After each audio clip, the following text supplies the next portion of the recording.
One of the themes that have come through so powerfully today is individuals can make a difference.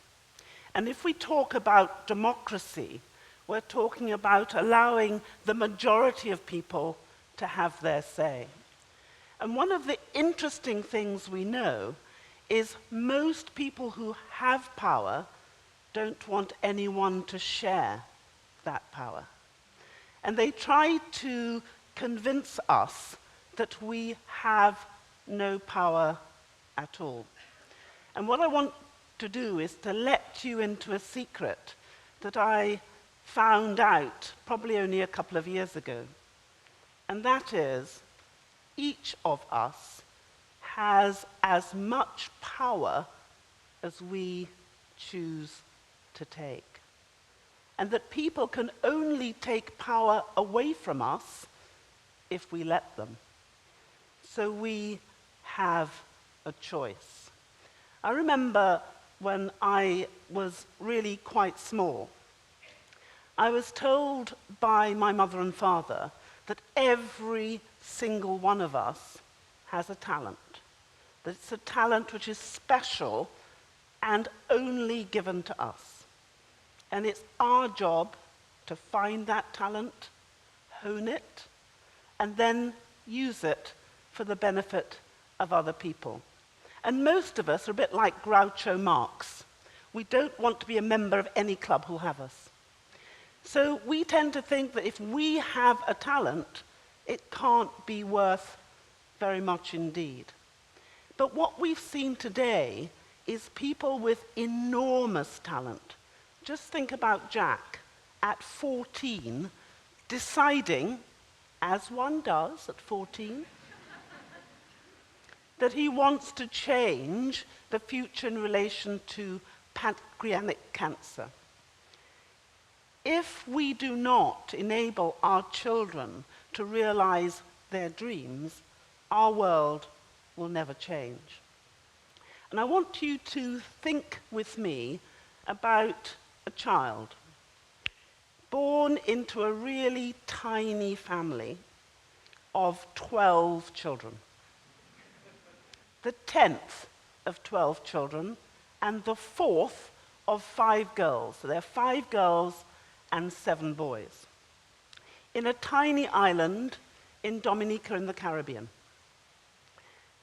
Comes to the United Kingdom, which is a fantastic country in the 1950s, which still has beautiful plaques that say things like, no dogs, no Irish, and no blacks.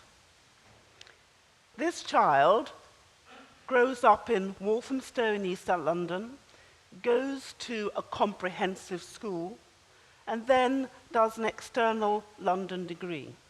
And I want you to ask yourself this question. How many people would have bet that that child would become the first woman in 700 years to be Her Majesty's Attorney General?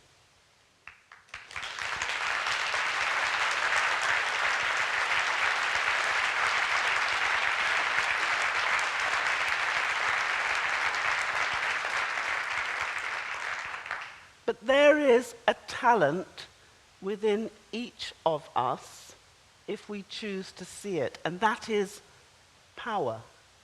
Power to change things, power to make a difference. And what I found so inspiring about today is every single person who has stood on this red spot has been an exemplar of what you can do when you decide that you are going to be part of the change that you want to see in this world. Each and every one of us has that power. And I just want to do a straw poll. How many people in this room believe that they have a talent? What's wrong with the rest of you? Because honing that talent and finding it is really vital if we are going to have a democracy that makes a difference. And many of us are frightened of our own power and our own ability to change things. And when I was reflecting on why perhaps I had done some of the things that I have done, now most of people will tell you it's because I'm crazy, but put that to one side for the moment. The real thing was I was never afraid to fail, but I was terrified of not trying. Many of us think about what's going to happen when this doesn't work out. Why can I do this? How can I make people understand that I'm really okay? Because we're frightened about what happens when we fail. I'll just give you an example. When I became Minister of Criminal Justice, I identified that domestic violence was 25% of all crime. And I thought that maybe I should make a difference about that. My officials, who really liked me, I want to really help you to understand that. And the reason they really liked me is they looked at all the other people they might get if they got rid of me. Very scary. They started by trying to protect me from myself when I said I wanted to change, and they said, "Minister, you're being very bold." They then told me that I was being very brave, and the last they told me was, "Now, Minister, you're being truly courageous." And you all know what that means. You're mad, you're a lunatic, now you're certifiable.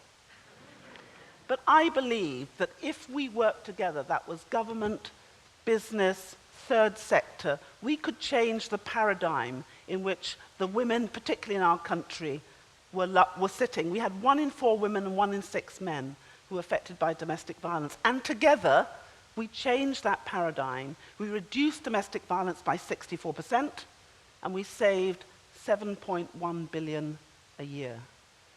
And we did it by working together in partnership. So I want to say to each and every one of you, you each have an opportunity to change our world if you choose. But the thing you really have to do is to believe in you. Nobody can do you better than you. You are exactly what our world needs. And I hope that coming to this TED Talk, you won't just have a great time. You will think, how can I make a contribution to make our world better than it is today? And that you will think of 3 things that you will do as a result of coming today that you would not have done had you not come. And then I want you to promise that you'll do at least 1 of them. And ladies, feel free to do 10.